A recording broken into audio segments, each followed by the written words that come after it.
Hey, howdy, hey, ladies and gentlemen, I'm Hawkeye, and this is the second portion of this week's episode of We've Got Issues, and this segment is called The Not So Secret Wars.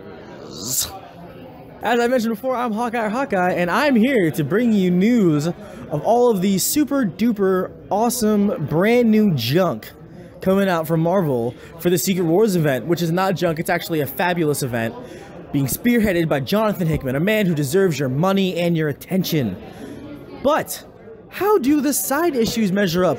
Do all of these tie-ins measure up to the grand epic that Jonathan Hickman is writing?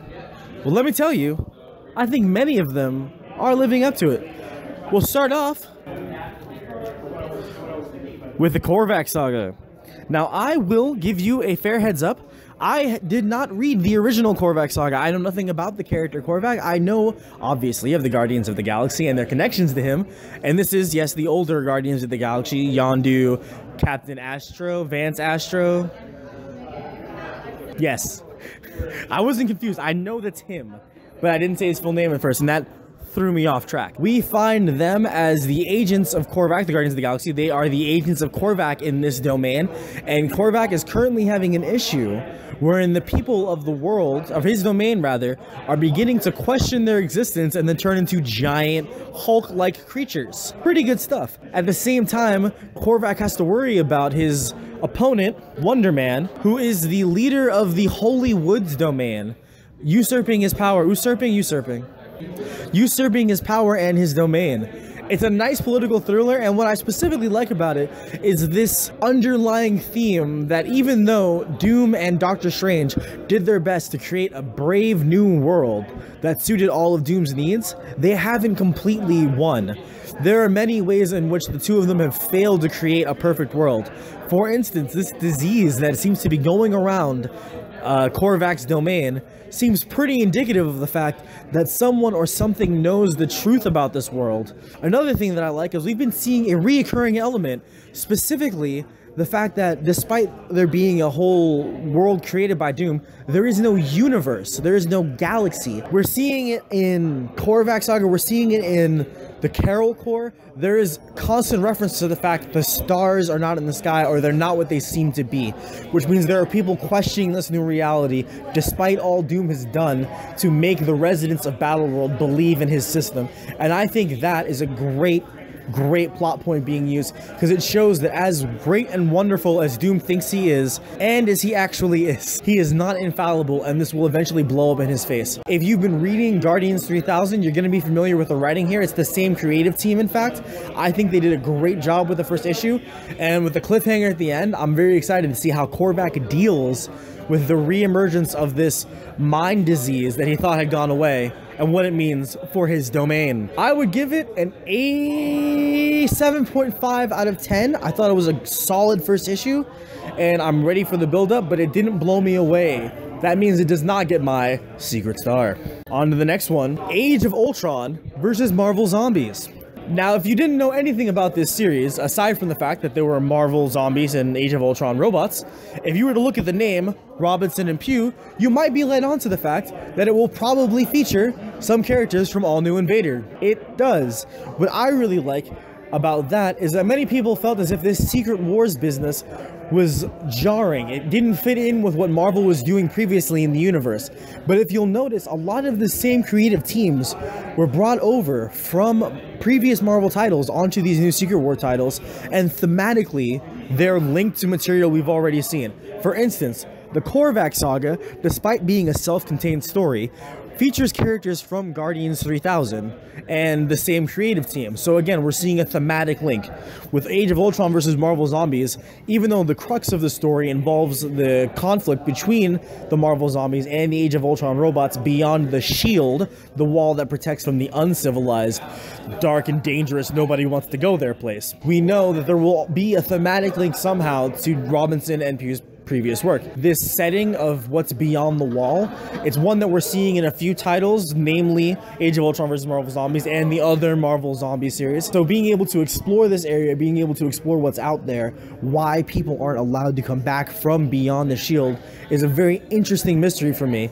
In addition, the fact that we're featuring a I believe, 1800s, 19th century Hank Pym as the main character of this series is exceptionally interesting, given his ties to Ultron, and it'll be interesting to see how they play off of that relationship. I thought it was a great first issue, 8 out of 10. Can't wait to see where it's going. Next on the agenda, we've got E's for Extinction. This is a series that's very exciting and near and dear and personal for me, because Danny Jelosevich, who we had on the show recently for an interview, is an amazing man. Well, this fine gentleman recently introduced me to Grant Morrison's amazing run on New X-Men, which happens to feature the E for Extinction event.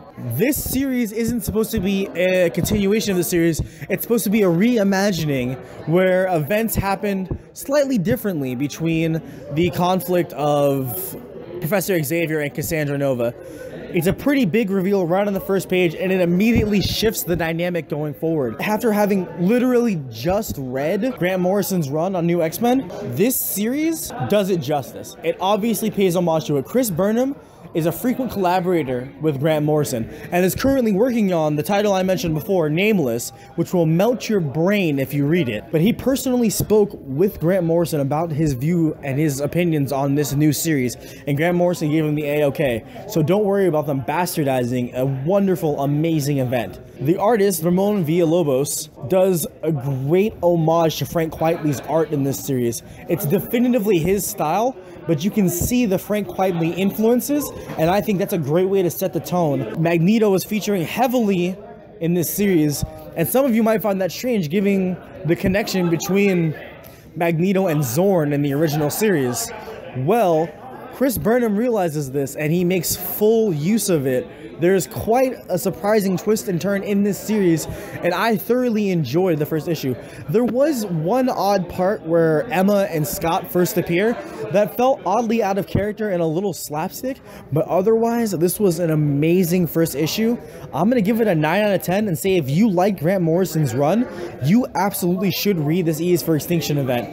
If you like X-Men, you should read this E is for Extinction event. If you like Chris Burnham, insert the thing that I just said over again. You should read this E is for Extinction event. This, my friends, gets my secret star. I left a little space there so Carrie can do some stuff with that. The director, don't you dare call her Carrie. But thank you for joining me anyways. I really hope you enjoyed the reviews. I hope that you agreed with my bestowing of the secret star on E's for Extinction this week. If you disagree, leave me a comment below. If you agree, leave me a comment below. If you happen across this video by accident and are wondering why a man is talking into a phone, leave a comment below. Like and subscribe. Thank you for joining me. I love you guys so much. You're all so beautiful. And always remember who you are and what you are. Don't go causing any trouble out there in that crazy world. And remember, Magneto was right. Good night. There are stars in the sky. Are there no stars in the sky? Or there are stars in the sky? Give me a second. Sorry. Cut this part out. For those of you wondering why I'm not doing X-Men 92 as well for my reviews today, I'd like to first and foremost say that the 90s X-Men cartoon was a big part of my childhood and me growing up, and I was infinitely excited about the series. However, the writer of that X-Men 92 series, Chris Sims, was accused of harassing, more or less, another writer previously and has admitted to it, but hasn't particularly shown to be apologetic or anything of the sort. If you're not bothered by that kind of thing, I would say read the series. It was a good first issue, evocative of the show. I thought it was a good read, but knowing that he wasn't particularly apologetic in his actions, I couldn't personally review it in good faith.